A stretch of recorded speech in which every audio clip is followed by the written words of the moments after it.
నమస్తే welcome to SP news ముందుగా headlines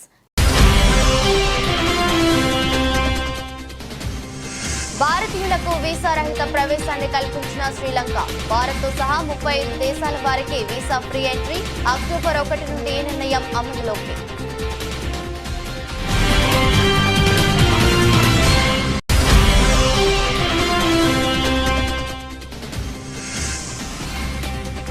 Texas లో 90 అడుగుల హనుమాన్ విగ్రహం అగ్రరాజ్యంలోనే 3వ అతిపెద్ద హనుమంతుడి కాంస్య విగ్రహం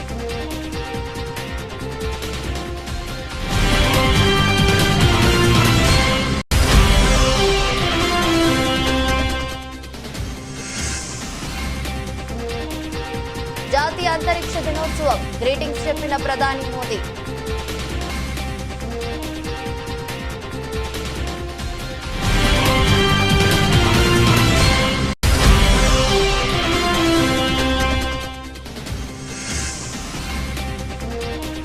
ఏపీలో న్యాయం ధర్మం కనిపించడం లేదు చంద్రబాబు సర్కార్పై వైఎస్ జగన్ ధ్వజం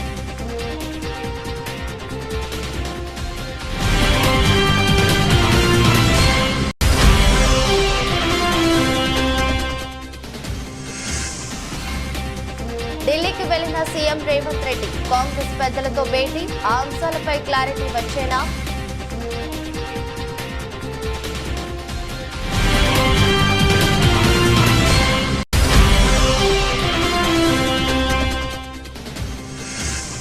ఇంగ్లాండ్ సిరీస్ తో వేట మొదలు 2025-27 WTC సైకిల్లో భారత్ పోరు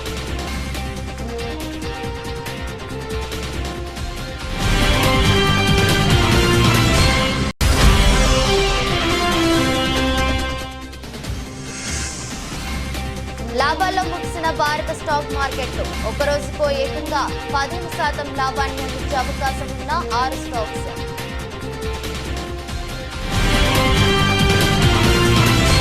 భారతీయులకు పొరుగు దేశం శ్రీలంక తీపి కబురు చెప్పింది భారత పౌరులకు 6 నెలల పాటు వీసా రహిత ప్రవేశాన్ని కల్పించింది భారత్ సహా 35 దేశాల వారికి సౌకర్యాన్ని కల్పిస్తున్నట్లు శ్రీలంక ప్రభుత్వం ప్రకటించింది ఈ మేరకు ఆ దేశ మంత్రి మండలి తాజాగా నిర్ణయం తీసుకుంది అక్టోబర్ 1 నుండి ఈ నిర్ణయం అమల్లోకి వస్తుంది ఎక్కువ మంది పర్యాటకులను ఆకర్షించే లక్ష్యంతో ఈ నిర్ణయం తీసుకున్నట్లు పర్యాటక మంత్రిత్వ శాఖ సలహాదారులు హరిన్ ఫెర్నాండో తెలిపారు భారత్తో పాటు China Germany Australia Saudi Arabia UAE Qatar Japan France Canada తదితర దేశాలు వీసా ఫ్రీ జాబితాలో ఉన్నాయి కాగా శ్రీలంకలో ఆన్ అరైవల్ వీసాల కోసం పెరిగిన ఛార్జీలను ఒక విదేశీ కంపెనీ నిర్వహిస్తుందనే వివాదం నేపథ్యంలో అక్కడి సర్కార్ ఈ నిర్ణయం తీసుకున్నట్లు సమాచారం ఇదిలా ఉంటే Bharat China Russia Malaysia Japan Indonesia Thailand నుండి వచ్చే ప్రయాణికులకు ఉచిత వీసాలు అందించే పైలట్ ప్రాజెక్టును గతేడాది అక్టోబర్లో శ్రీలంక తీసుకువచ్చింది ఈ ప్రాజెక్టు గడువు మార్చి 2024లో ముగిసింది ఇప్పుడు మరిన్ని దేశాలను చేర్చి ఈ పైలట్ ప్రాజెక్టును విస్తరించింది ఇక పైలట్ ప్రాజెక్టులోని ప్రయాణికులు శ్రీలంకకు రాగానే డ్యూయల్ ఎంట్రీ స్టేటస్ ఇస్తారు ఫ్రీ వీసా ద్వారా శ్రీలంకలో 30 రోజుల వరకు బసకు అవకాశం ఉంటుంది కాగా శ్రీలంకకు ఇండియానే టాప్ ఇన్బౌండ్ టూరిజం మార్కెట్ గతేడాది అక్టోబర్లో ఆ దేశానికి వెళ్లిన భారతీయ పర్యాటకుల సంఖ్య 28,000 కంటే ఎక్కువ ఇది ఆ దేశ పర్యాటకుల సంఖ్యలో 26% ఇలా భారత్ అగ్రస్థానాన్ని ఆక్రమించింది అలాగే రష్యా 10,000 మంది పర్యాటకులతో 2వ స్థానంలో నిలిచింది భారత శ్రీలంక స్నేహపూర్వక సంబంధం మా విదేశాంగ విధానంలో చాలా ముఖ్యమైనది అని శ్రీలంక విదేశాంగ మంత్రి అలీ సబ్రీ అన్నారు శ్రీలంక పర్యాటక రంగానికి ప్రధాన వనరు ఇండియానే అని ఈ సందర్భంగా ఆయన పేర్కొన్నారు ఒక్క సెప్టెంబర్లోనే 30,000 మంది భారతీయులు వచ్చారని చెప్పారు శ్రీలంక ఎంపీవి రాధాకృష్ణన్ కూడా శ్రీలంక పర్యాటకానికి భారతీయులే కీలకమని అన్నారు శ్రీలంకకు వచ్చే సందర్శకులలో 60% భారతదేశం నుండి వస్తున్నారని పేర్కొన్నారు ముఖ్యంగా పర్యాటక రంగంలో ఇరు దేశాలు కలిసి పనిచేయాల్సిన అవసరాన్ని ఆయన గుర్తు చేశారు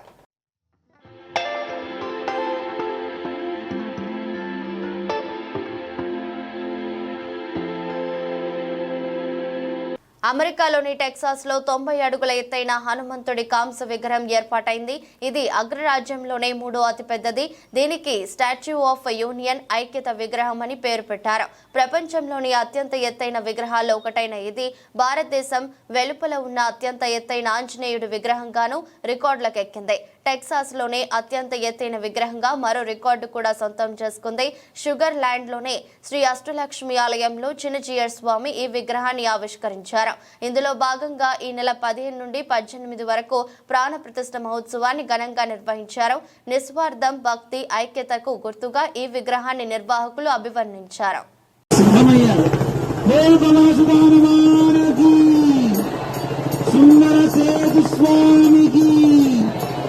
మనందరం కూడా స్వామికి పుష్పాల సమర్పణ చేద్దాం. ఈ రోజు అద్భుతమైన రోజు, వరాహ జయంతి. వరాహ జయంతి రోజునే ఆంజనేయ స్వామి లోకావిష్కృతమవుతున్నారు. ఈ షుగర్ ల్యాండ్ లో వరాహస్వామి ముఖం కూడా హనుమంతునికి ఉన్నట్లుగా పంచముఖ ఆంజనేయ స్వామి రూపాన్ని తెలియజేస్తారు. వందే వానర నారసింహ ఖగరాట్ క్రోడాశ్వ వక్రాంకితం అని. నిజానికి ఆంజనేయ స్వామికి 5 ముఖాలు ఉన్నాయా అంటే ఒక వ్యక్తి అన్ని విషయాల్లో. భారత ప్రభుత్వం ఇవాళ తొలి నేషనల్ స్పేస్ డేను సెలబ్రేట్ చేస్తుంది. ఈ నేపథ్యంలో ప్రధాని మోదీ దేశ ప్రజలకు గ్రీటింగ్స్ తెలిపారు. అంతరిక్ష రంగానికి చెందిన ఎన్నో భవిష్యత్తు నిర్ణయాలను తమ ప్రభుత్వం తీసుకున్నట్లు ఆయన చెప్పారు. ఇవాళ మొదటి జాతీయ అంతరిక్ష దినోత్సవాన్ని జరుపుకుంటున్నారు. ఈ నేపథ్యంలో ప్రధాని మోదీ దేశ ప్రజలకు శుభాకాంక్షలు తెలిపారు.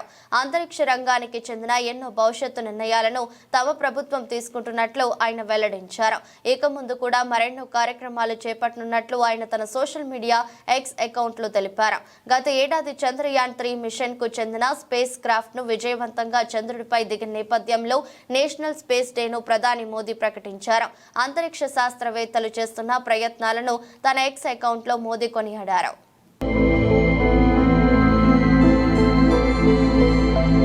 स्पेस साइंस सिर्फ रॉकेट साइंस नहीं है, बल्कि ये सबसे बड़ी सोशल साइंस भी है।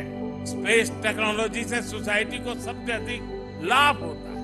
आज हमारी डेली लाइफ में जो भी टेक्नोलॉजी यूज होती है उसमें स्पेस टेक्नोलॉजी का बहुत बड़ा रोल है। कि आने वाले 10 वर्षों में भारत की स्पेस इकोनॉमी 5 गुना बढ़कर $44 बिलियन तक पहुंच जाएगी। स्पेस के क्षेत्र में भारत एक बहुत बड़ा ग्लोबल कॉमर्शियल हब बनने जा रहा है। आने वाले कुछ वर्षों में हम चंद्रमा पर एक बार फिर जाएंगे। इसके बाद शुक्र भी इसरो के लक्ष्यों में से एक है। 2035 तक अंतरिक्ष में भारत का अपना स्पेस स्टेशन होगा। इसी अमृतकाल में भारत का एस्ट्रोनॉट भारत के अपने रॉकेट से चंद्रमा पर भी उतरकर दिखाएगा। విదేశాల్లో ఉన్నత విద్యను అభ్యసించాలనుకునే భారత విద్యార్థుల మొదటి ఎంపిక అమెరికా. మొత్తం విద్యార్థుల్లో 69% ఈ దేశంలోనే చదవాలని కోరుకుంటున్నారు. ఈ క్రమంలో విద్యార్థులకు తమ దేశంలో కల్పిస్తున్న సౌకర్యాలు, ఇతర వివరాలను అమెరికా పబ్లిక్ డిప్లొమసీ శాఖ మంత్రి సలహాదారులు గ్లోరియా బెర్బేనా ఒక ఆంగ్ల మీడియాకు తెలియజేశారు. అమెరికా వచ్చే భారత విద్యార్థుల సంఖ్య గత ఏడాదిలోనే 30% పెరిగినట్టు ఆమె చెప్పారు. తమ దేశం పట్ల భారత విద్యార్థుల ఆసక్తి, అనురక్తి తమకెంతో ఆనందాన్ని కలిగిస్తుందని అన్నారు. గత ఏడాది తమ దేశానికి వచ్చిన విదేశీ విద్యార్థుల సంఖ్యలో భారతే నెంబర్ 1 అని వెల్లడించారు.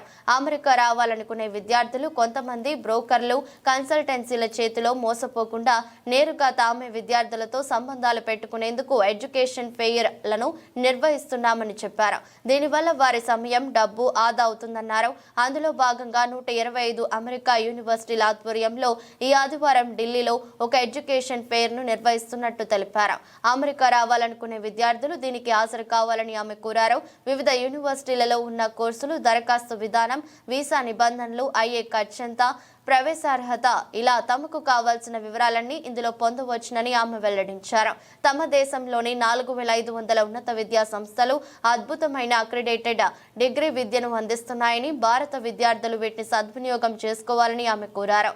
ఒకవైపు అత్యధికంగా భారత విద్యార్థులకే యూకే వీసాలు మంజూరు చేస్తుండగా మరోపక్క యూకే యూనివర్సిటీలకు దరఖాస్తు చేసే భారతీయ విద్యార్థుల సంఖ్య తగ్గుతూ వస్తోందని ఇటీవల ఆ దేశంలో విధించిన వలస విధాన ఆంక్షలు, వలసదారులకు వ్యతిరేకంగా జరుగుతున్న ఆందోళనలు, ఇతర కారణాల వల్ల ఆ దేశం వెళ్లాలనుకుంటున్న భారతీయ విద్యార్థుల సంఖ్య గణనీయంగా తగ్గుముఖం పట్టిందని గురువారం వెలువడిన గణాంకాలు వెల్లడిస్తున్నాయి. గత ఏడాది నుంచి ఏడాది జూన్ వరకు ఉన్న డేటాను పోలిస్తే ఉన్నత విద్య కోసం యూకేకు వచ్చే భారతీయ విద్యార్థుల సంఖ్య 23% తగ్గింది. గ్రాడ్యుయేషన్ నిమిత్తం వచ్చే విద్యార్థులకు ప్రోత్సహించేందుకు చదువైన తర్వాత వారు 2 ఏళ్ల పాటు దేశంలోనే ఉండేందుకు అనుమతించే గ్రాడ్యుయేట్ రూట్ వీసాను ఇస్తున్నప్పటికీ విద్యార్థుల సంఖ్య తగ్గడం గమనార్హం. స్టూడెంట్ వీసా ఉన్నవారు తమతో పాటు తమపై ఆధారపడ్డ కుటుంబ సభ్యులను బ్రిటన్కు తెచ్చుకునేందుకు గతంలో అనుమతి ఉండేది.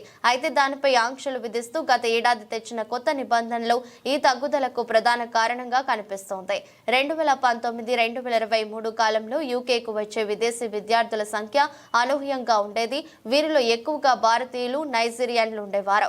అయితే తాజా గణాంకాలు చూస్తే వరుసగా వీరిలో 23%, 46% తగ్గుదల నమోదైంది.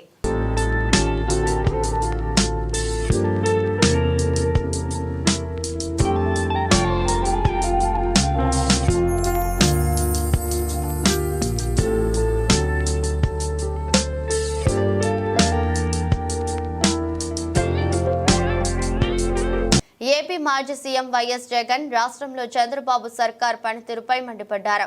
టీడీపీలో ఎవరి స్థాయిలో వాళ్లే రెడ్ బుక్ పేరిట విధ్వంసాలు చేస్తున్నారని ధ్వజమెత్తారు. గురువారం వైసీపీ లీగల్ సెల్ విభాగం సమావేశంలో ఆయన మాట్లాడారు. రాష్ట్రంలో శాంతి భద్రతలు కరువయ్యాయని, న్యాయం ధర్మం ఎక్కడ కనిపించడం లేదని ఆరోపించారు. బాధితులు పోలీస్ స్టేషన్ కు వెళ్తే ఎదురు కేసులు పెడుతున్నారని పేర్కొన్నారు. ప్రభుత్వ కార్యాలయాల్లో పత్రాలు కాలిపోతే వైసీపీ శ్రేణులే కారణమంటూ కేసులు పెడుతున్నారని ఆరోపించారు. ఈ ఘటనలకు టీడీపీ నాయకులే చేసి ఆ నేపాన్ని వైసీపీపై రుద్దుతుందని ఆగ్రహం వ్యక్తం చేశారు. తాడిపత్రిలో పోటీ చేసిన పెద్దారెడ్డిని అడుగు పెట్టనీయకుండా టీడీపీ మూకలు దాడులు చేశారని, మురళి అనే కార్యకర్త మీద దాడులు చేసి ఇంటికి తగలబెట్టారని వివరించారు.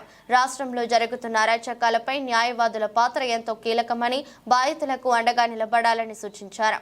వైసీపీ పాలనలో న్యాయవాదుల సంక్షేమానికి 100 కోట్ల రూపాయల కార్పస్ ఫండ్ ను ఏర్పాటు చేశామని తెలిపారు.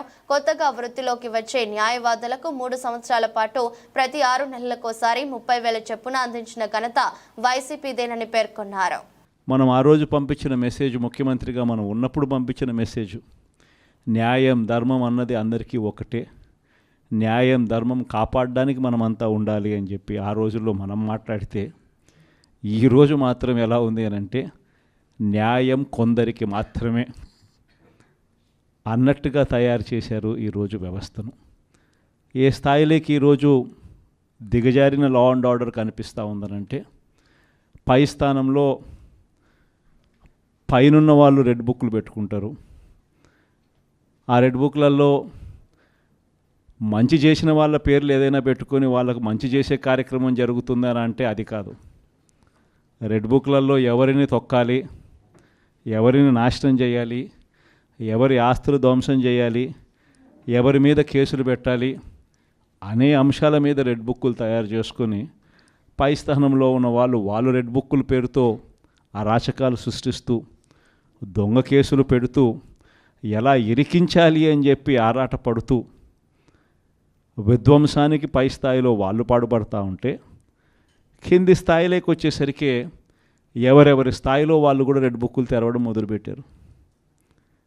నియోజకవర్గ స్థాయిలో వాళ్ళు, మండల స్థాయిలో ఇంకొకరు, గ్రామ స్థాయిలో కూడా ఇంకొకరు కూడా రెడ్ బుక్స్ ఓపెన్ చేసి వాళ్ళు కూడా విధ్వంసానికి పాల్పడడం జరుగుతూ ఉంది. ఈరోజు ఎక్కడా కూడా న్యాయం కనిపించడం లేదు, ధర్మం కనిపించడం లేదు. పోలీసులు పూర్తిగా ప్రేక్షక పాత్ర వహిస్తూ ఉన్న పరిస్థితులే కనిపిస్తూ ఉన్నాయి. మొట్టమొదటిసారిగా ఈరోజు పోలీసుల సమక్షంలోనే, పోలీసులు దగ్గరికి ఎవరైనా కూడా మాకు అన్యాయం జరిగిందని చెప్పి పోలీసుల దగ్గరికి వెళ్ళి కేసు పెట్టడానికి మనం ప్రయత్నం చేస్తే, ఎదురు కేసులు మన వారిపై కూడా వాళ్ళే పెట్టే పరిస్థితులకి ఈరోజు కనిపిస్తూ ఉన్నాయి. ఎలాంటి దారుణమైన పరిస్థితిలో ఈరోజు వ్యవస్థలు కూడా ఉన్నాయనంటే, అన్ఫార్చునేట్గా మనకు ఒక ఈనాడు, ఒక ఆంధ్రజ్యోతి, ఒక TV5 ఇలాంటి గోబల్స్ ప్రచారం చేసే మాధ్యమాలు కూడా మన దగ్గర లేవు. నాకు ఆశ్చర్యం అనిపించింది మొన్న చూస్తూ ఉంటే. కుటుంబాలకు కోటి పరిహారం ఇవ్వాలని, వారి కుటుంబంలో ఒకరికి ప్రభుత్వ ఉద్యోగం ఇవ్వాలని కోరారు.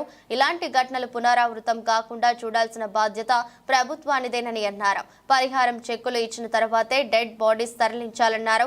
గతంలో ఎల్జీ పాలిమర్స్ ఘటనలో అప్పటి వైసీపీ ప్రభుత్వం బాధ్యతగా వ్యవహరించిందని గుర్తు చేశారు. మాజీ ముఖ్యమంత్రి వైసీపీ అధినేత జగన్మోహన్ రెడ్డి బాధిత కుటుంబాలను పరామర్శించనున్నారు ఆయన తెలిపారు.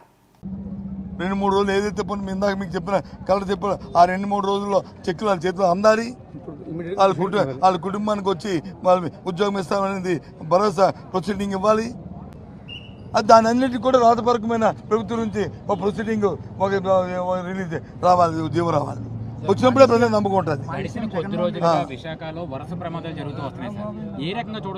అంటే ప్రమాదాలు జరుగుతున్న ప్రభుత్వాలు ఏంటంటే ఎందుకు వస్తుంది ప్రమాదం, ఆ ప్రమాదాన్ని దానికి ఉన్న ఏ కారణం వల్ల వచ్చింది, దాన్ని ఏ విధంగా మనం అరికట్టాలి అనేది దృష్టి పెడితే అవన్నీ అయిపోతాయి.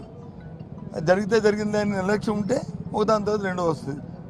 ఇమీడియట్ ఇప్పుడు ఉంది దీని ఇంతకుముందు ఎల్జీ ప్రాబ్లం జరిగింది, వెంటనే సేఫ్టీ ఆడిట్ జరగాలన్నాం, పెట్టాము, వెంటనే అందరికీ జీవో ఇష్యూ చేసాము, కమిటీ చేసాము. ఇప్పుడు సాక్షాత్తు ఉన్న నీరవ్ కుమార్ ప్రసాద్ ఎవరైతే సిఎస్గా ఉన్నారో ఆయనే అప్పుడు సెక్రటరీ, ఆయన ఆధ్వర్యంలో వేసాము, ఆయనే చూడమని చెప్పాము, ఆయనే పర్యవేక్షణాధికారి, ఆయనతో చేయించాము. ఇప్పుడు అలాగే చేస్తే ఆటోమేటిక్ తగ్గుతుంటాయి. అది అలాగని వ్యవస్థను ఆపేయమని చెప్పట్లేగా మేము. ఇప్పుడు మీరు చెప్పిన విధంగా అధికార పార్టీ నాయకులు రాలేదు, దానికి కారణం అంటారు. నాకేం తెలుసు, మీరు అడగండి వస్తారు. తర్వాత ఇప్పుడు నేను అన్నాను కదా, ఇప్పుడు నేను అన్నాను కదా, వాళ్ళకి ఖాళీ లేక వాళ్ళకి వెళ్ళిన వాళ్ళకి నిర్లక్ష్యం. నిన్న జరిగిన ఎన్నికల్లో వాళ్ళకి వచ్చిన ఇది చూసి ఏ రకంగా తెచ్చుకున్నారు, అవి చూసి వాళ్ళకి వచ్చి ఎక్కడున్న వచ్చి అక్కడ లేవు అని నేను అనుకుంటాను. Maybe wrong or right. లేకపోతే ఎవడో నవ్వుతాడండి, సామాన్యుడు ఇక్కడ వచ్చి చూడకపోతే ఇది మానవత్వం ఎవడో చేయాలి కదండి. ప్రభుత్వం లేకపోయినా. తెలంగాణ సీఎం రేవంత్ రెడ్డి శుక్రవారం ఢిల్లీ వెళ్లారు. కాంగ్రెస్ అధిష్టానం పెద్దలతో భేటీ కానున్నారు. ఉదయం 11 గంటలకు CM Revanth Reddy deputy CM బట్టి విక్రమార్కలు సోనియా గాంధీతో భేటీ అవుతారు. అనంతరం ఏసీసీ అధ్యక్షుడు మల్లికార్జున ఖర్గే, రాహుల్ గాంధీతోనూ వారు భేటీ కానున్నారు. ఈ భేటీలో నూతన పీసీసీ ఎంపిక, కేబినెట్ విస్తరణ, రైతులకు రుణమాఫీ చేసిన అంశాన్ని సీఎం రేవంత్ రెడ్డి రాహుల్ గాంధీకి వివరించనున్నారు. సచివాలయం ఎదుట ఏర్పాటు చేసిన రాజీవ్ గాంధీ విగ్రహావిష్కరణ, సోనియా గాంధీ, రాహుల్ గాంధీలను ముఖ్య అతిథులుగా సీఎం రేవంత్ రెడ్డి ఆహ్వానించనున్నారు. రాష్ట్ర వ్యాప్తంగా రైతులకు రుణాలు మాఫీ చేసినందుకు గాను వరంగల్లో నిర్వహించనున్న రైతు అభినందన సభకు రాహుల్ గాంధీని ఆహ్వానించనున్నారు. కాంగ్రెస్ పెద్దల రాకను నిర్ధారించుకున్న తర్వాతనే తెలంగాణలో కార్యక్రమాల రూపకల్పన జరుగుతుందని కాంగ్రెస్ వర్గాలు చెబుతున్నాయి. సచివాలయం ఎదుట ఏర్పాటు చేయనున్న రాజీవ్ గాంధీ విగ్రహాన్ని సోనియా గాంధీ చేతుల మీదుగా ఆవిష్కరింపజేయాలని కాంగ్రెస్ ప్రభుత్వం భావిస్తోంది. సీఎం రేవంత్ రెడ్డి ఢిల్లీ టూర్లో ప్రధానంగా మంత్రి వర్గ విస్తరణ, కొత్త పీసీసీ చీఫ్ నియామకం, నామినేటెడ్ పోస్టుల భర్తీలపై కాంగ్రెస్ పెద్దలతో చర్చలు జరిపే అవకాశం ఉంది. పీసీసీగా కొత్త వారికి అవకాశం, మంత్రివర్గంలోకి మరికొంతమందికి చోటుపై ముఖ్య నేతల మధ్య భేదాభిప్రాయాలు ఉన్నాయి. దీంతో ఈ విషయంలో పార్టీ హైకమాండ్ ఏ నిర్ణయం తీసుకోలేక వాయిదాల మీద వాయిదాలు వేస్తూ వస్తోంది. త్వరలో లోకల్ బాడీ ఎన్నికలు వస్తుండటంతో పార్టీ వ్యవహారాలు పూర్తి స్థాయిలో చూసుకునేందుకు పీసీసీ చీఫ్ ను నియమించాలని చూస్తోంది హైకమాండ్. ఈ నేపథ్యంలో సీఎం రేవంత్, డిప్యూటీ సీఎం బట్టి, మంత్రి ఉత్తమ్ కుమార్ రెడ్డి ఢిల్లీ పర్యటనలో అధిష్టానం పెద్దలతో భేటీ కానున్నారు.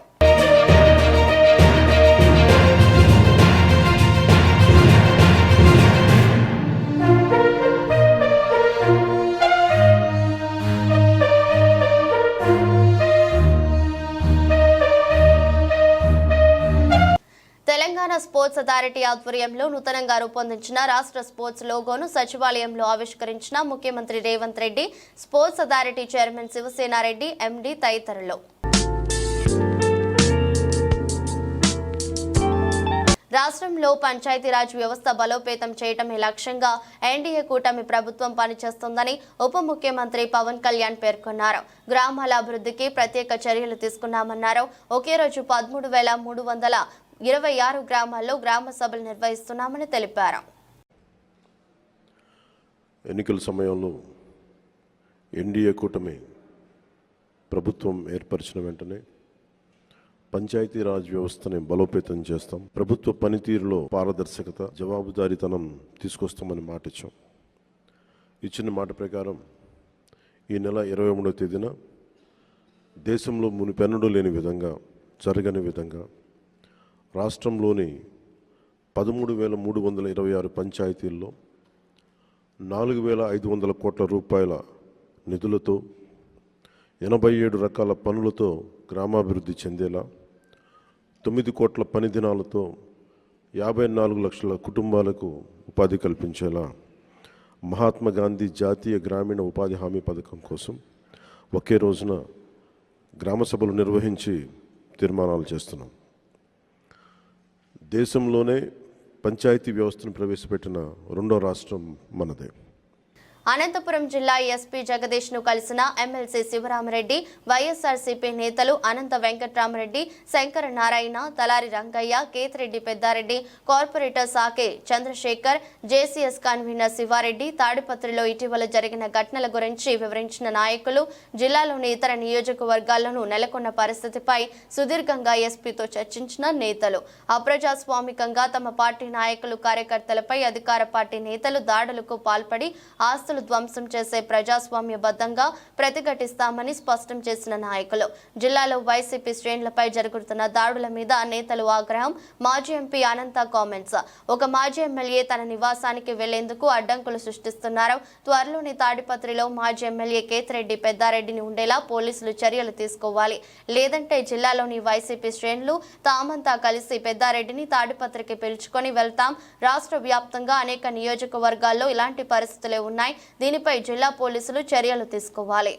తాడిపత్రి అసెంబ్లీ నియోజకవర్గంలో కూడా ఎన్నికలు అయిపోయిన మరుసటి రోజు నుంచి, అంటే మే 12వ తేదీ నుంచి 11వ తేదీ ఏప్రిల్ 12వ తేదీ నుంచి కూడా అక్కడ అనేకమైన కూడా సంఘటనలు కూడా జరగడం, ఆ తర్వాత కూడా మళ్ళీ కూడా తీసుకొని రావడం, తర్వాత కౌంటింగ్ అయిపోయిన తర్వాత జూన్ 4 తర్వాత కూడా కనీసం ప్రశాంతత కూడా ప్రివేల్ చేస్తారని డిపార్ట్మెంట్ కానీ లేకపోతే ఏర్పడిన ప్రభుత్వం కానీ ఇవన్నీ కూడా చేస్తారు, నార్మల్సీ తీసుకొస్తారని చెప్పేసి మేమంతా అనుకుంటే ఈ రోజుకు కూడా దాదాపుగా 85 రోజులు కూడా కావస్తూ ఉంది. ఈ రోజుకు కూడా ఆ నియోజకవర్గంలో వైఎస్ఆర్ కాంగ్రెస్ పార్టీ ప్రజాస్వామ్యబద్ధంగా కూడా ఫంక్షన్ చేయడానికి కానీ, లేకుంటే అక్కడ వైఎస్ఆర్ కాంగ్రెస్ పార్టీ నాయకులు నిర్భయంగా కూడా ఈరోజు బయటికి వచ్చే పరిస్థితి కానీ, కడాకు ఇంతవరకు శాసనసభ్యుడిగా ఉండి మొన్న 2004వ తేదీ జూన్ 4వ తేదీ తర్వాత మాత్రం మాజీ శాసనసభ్యుడైన పెద్దారెడ్డి గారు కూడా కనీసం అతను సొంత ఊరికి ఎల్లనూరు మండలంలోని తిమ్మంపల్లికి కానీ లేకపోతే తాడిపత్రి నియోజకవర్గంలో ఇంటికి కూడా పోలేని పరిస్థితులు ఈరోజు కూడా ఉన్నాయి. డిపార్ట్మెంట్ని అనేకం కూడా ఇప్పుడు ప్రజెంట్ ఎస్పీ 3 రోజుల కిందట ఎలక్షన్లు అయిపోయినప్పటి నుండి ఈ జిల్లాలో ప్రతి సాట కూడా దాడులు చేయడము, వైఎస్ఆర్సీపీ నాయకులు కానీ కార్యకర్తలు కానీ ఇబ్బందులు పెట్టుకుంటూ, మళ్ళా కూడా ఎవరైనా వైఎస్ఆర్సీపీ నాయకులు పోయి కంప్లైంట్ ఇవ్వకపోతే తెలుగుదేశం పార్టీ వాళ్ళతో కూడా కౌంటర్ కేసులు కూడా కట్టించి ఇబ్బందికి గురి చేస్తున్నారు ఈ జిల్లాలో. ఈ విధంగా ప్రతి సాట కూడా నిన్న కూడా తాడిపత్రిలో కూడా వాళ్ళే కూడా మురళీప్రసాద్ రెడ్డి ఇంటిపైన దాడి చేసి అడ్డు రఫీ అనే అతని మీద కూడా కొట్టి మళ్ళా కూడా వాళ్ళ మీదనే కూడా కేసులు పెట్టడం జరిగింది. ఈ విధంగా ప్రతి జిల్లాలో ప్రతి కాన్స్టిట్యున్సీలో ఈ విధంగా జరుగుతుంటే ఇబ్బందికరమైన పరిస్థితి ఏర్పడింది. నన్నైతే ఏకంగా 1.5 మంత్ నుండి అధికారులు కానీ జేసీ ప్రభాకర్ రెడ్డి కానీ బహిరంగంగానే చెప్తాను, నేను తాడిపత్రికి నిన్ను వస్తే తరిమి కొడతాము అని. ఈ విధంగా ఇన్ని మాట్లాడుతానే వ్యూస్ కోసం, వైరల్ అవ్వడం కోసం కొందరు యూట్యూబర్లు రెచ్చిపోతున్నారు. శృతి మించి వ్యవహరిస్తున్నారు, లిమిట్స్ క్రాస్ చేస్తున్నారు, పిచ్చి పిచ్చి చేష్టలతో రోడ్డుపై న్యూసెన్స్ క్రియేట్ చేస్తున్నారు, ఇతరుల ప్రాణాలను ప్రమాదంలోకి నెడుతున్నారు. ప్రజలను తీవ్రమైన అసౌకర్యానికి గురి చేస్తున్నారు. తాజాగా హైదరాబాద్లో ఓ యూట్యూబర్ బరి తెగించాడు. తన వీడియోలకు వ్యూస్ కోసం గాల్లోకి డబ్బులు విసురుతూ రోడ్డుపై హల్చల్ చేశాడు. ఆ కరెన్సీ నోట్ల కోసం జనం పరుగులు తీశారు. దీనికి సంబంధించిన వీడియో సోషల్ మీడియాలో వైరల్ గా మారింది. కూకట్పల్లిలో హర్ష అనే యూట్యూబర్ ఓవర్ చేశాడు. నడి రోడ్డుపై ట్రాఫిక్ మధ్యలో గాల్లోకి డబ్బులు విసిరాడు. కరెన్సీ నోట్లను గాల్లోకి విసురుతూ బైక్ పై స్టంట్స్ చేశాడు. ఆ కరెన్సీ నోట్ల కోసం జనం పరుగులు తీశారు. దీనిపై స్థానికులు తీవ్రంగా మండిపడుతున్నారు. హర్ష తీరును వారు ఖండించారు. సోషల్ మీడియాలో వైరల్ అయ్యేందుకు అతడు దిగజారిపోయాడని సీరియస్ అవుతున్నారు. రోడ్డుపై కరెన్సీ నోట్లను విసిరేయడంతో వాటి కోసం జనాలు పరుగులు పెడుతున్నారని, దీనివల్ల ట్రాఫిక్ కు అంతరాయం కలుగుతుందని, వాహనదారులు తీవ్ర ఇబ్బందులు పడుతున్నారని స్థానికులు యూట్యూబర్ పై పోలీసులకు ఫిర్యాదు చేశారు. సోషల్ మీడియాలో ఫేమస్ అయ్యేందుకు వ్యూవర్స్ కోసం రివార్డ్స్ ఆఫర్ చేస్తూ వీడియోలు తీస్తున్న హర్షపై కఠిన చర్యలు తీసుకోవాలని స్థానికులు డిమాండ్ చేశారు. ప్రజల ప్రాణాలతో చెలగాటమాడుతూ పబ్లిక్ లో న్యూసెన్స్ కు కారణమవుతున్న ఇలాంటి వాళ్లకు తగిన రీతిలో బుద్ధి చెప్పాలంటున్నారు. లేదంటే ఇలాంటి వాళ్లను చూసి మరికొందరు తయారవుతారని వాపోయారు. ప్రజలను ఇబ్బందులకు గురి చేసే పనులేవి చేయొద్దని యూట్యూబర్లను కోరుతున్నారు.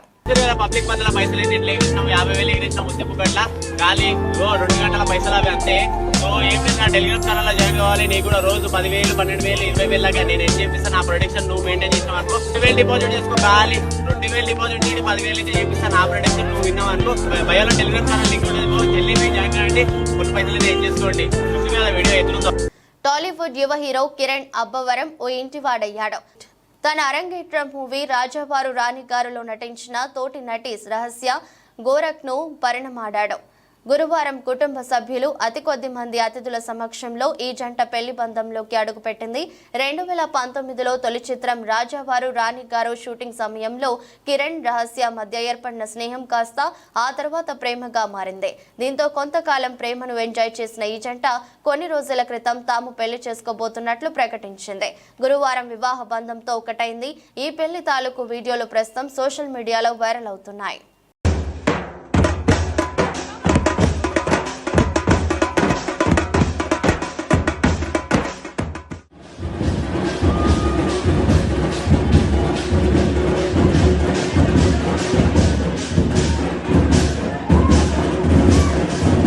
ICC world test championship WTC 2025-27 cycle ను భారత జట్టు ఇంగ్లాండ్ తో జరగబోయే 5 టెస్టులతో ఆరంభించనుంది. ప్రస్తుత సైకిల్ వచ్చే ఏడాది జూన్ తో ముగియనుండగా అప్పటికి టాప్ 2లో ఉన్న జట్లు WTC ట్రోఫీ కోసం తలపడతాయి. జూన్ లో జరగనున్న 2023-25 సైకిల్ ఫైనల్లో భారత్ వరుసగా 3సారి తుది పోరుకు అర్హత సాధించే అవకాశాలు మెండుగా ఉన్నాయి. WTC ఫైనల్ ముగిసిన వెంటనే రోహిత్ సేన ఇంగ్లాండ్ తో 5 మ్యాచ్ల టెస్ట్ సిరీస్ తో వేట మొదలు పెట్టనుంది. ఈ మేరకు భారత్ క్రికెట్ నియంత్రణ మండలి, England and Wales cricket board సంయుక్తంగా షెడ్యూల్ ను ప్రకటించాయి. జూన్ 20 నుంచి ఆగస్టు 4 దాకా జరగబోయే 5 మ్యాచ్ల టెస్ట్ సిరీస్ లో భాగంగా Headingley, Edgbaston, Lord's, Old Trafford, the Oval వేదికలను ఈసీబీ ఖరారు చేసింది. 2021లో చివరిసారిగా విరాట్ కోహ్లీ సారథ్యంలోని భారత జట్టు ఇంగ్లాండ్ పర్యటనకు వెళ్లగా 5 మ్యాచ్ల సిరీస్ 2-2తో సమయం అయింది. ప్రపంచవ్యాప్తంగా అభిమానులు క్రికెట్ మక్కా అని పిలుచుకునే ప్రఖ్యాత లార్డ్స్ క్రికెట్ స్టేడియం తొలిసారిగా మహిళల టెస్ట్ మ్యాచ్కు ఆతిథ్యం ఇవ్వనుంది. భారత్ ఇంగ్లాండ్ మహిళల మధ్య 2026లో జరగబోయే ఏకైక టెస్ట్ లార్డ్స్ లో జరగనుంది. ఈసీబీ ఒక ప్రకటనలో తెలిపింది. పురుషుల జట్టుతో సమాంతరంగా భారత మహిళల జట్టు జూన్ 1 నుండి జూలై 25 దాకా ఇంగ్లాండ్ లో 5 T20లు, 3 వన్డేలు ఆడనుంది. పరిమిత ఓవర్ల సిరీస్ లో ముగిసిన తర్వాత 2026 భారత్ ఇంగ్లాండ్ లార్డ్స్ లో ఏకైక టెస్ట్ మ్యాచ్ ఆడుతాయని ఈసీబీ వెల్లడించింది.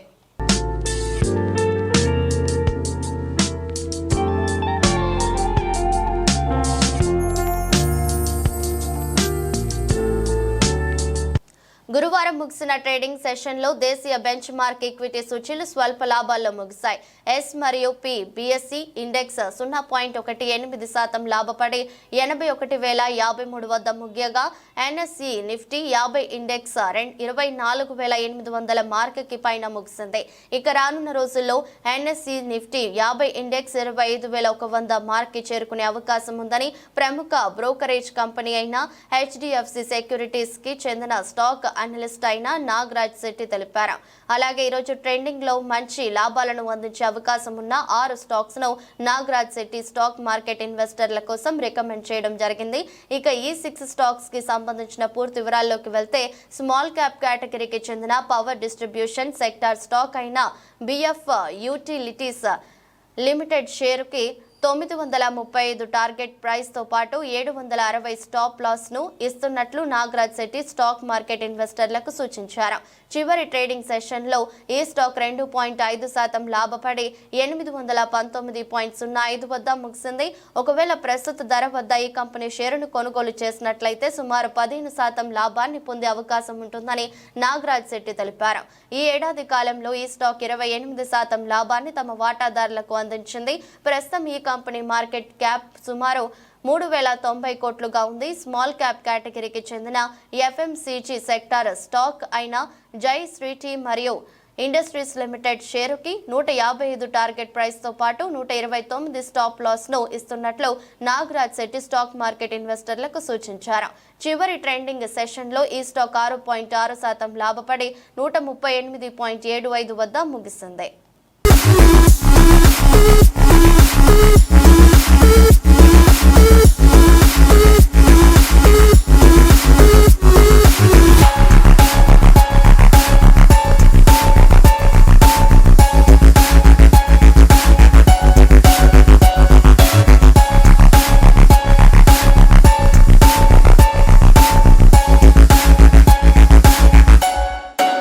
వార్తలు ముగించే ముందు మరోసారి హెడ్లైన్స్. భారతీయులకు వీసా రహిత ప్రవేశాన్ని కల్పించిన శ్రీలంక. భారత్తో సహా 35 దేశాల వారికి వీసా ఫ్రీ ఎంట్రీ. అక్టోబర్ 1 నుండి ఈ నిర్ణయం అమలులోకి.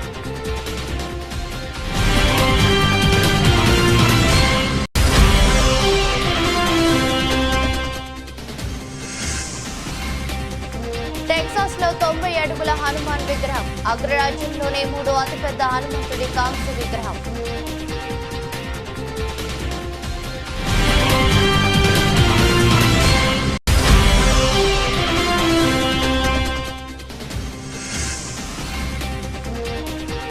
జాతీయ అంతరిక్ష దినోత్సవం గ్రీటింగ్స్ చెప్పిన ప్రధాని మోదీ.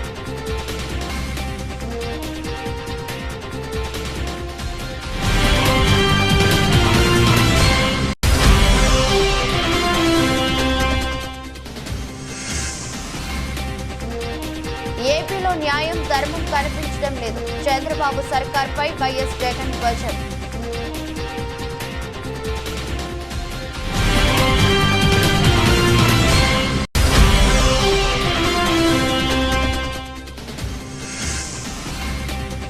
ఢిల్లీకి వెళ్లిన సీఎం రేవంత్ రెడ్డి కాంగ్రెస్ పెద్దలతో భేటీ. ఆ అంశాలపై క్లారిటీ వచ్చేనా?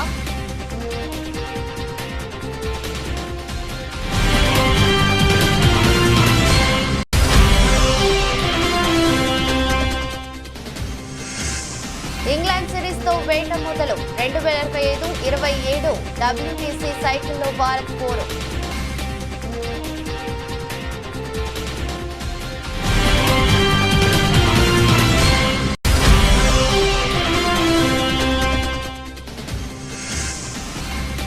లాభాల్లో ముగిసిన భారత స్టాక్ మార్కెట్లు. ఒకరోజుకో ఏకంగా 15% లాభాన్ని అందించే అవకాశం ఉన్న 6 స్టాక్స్.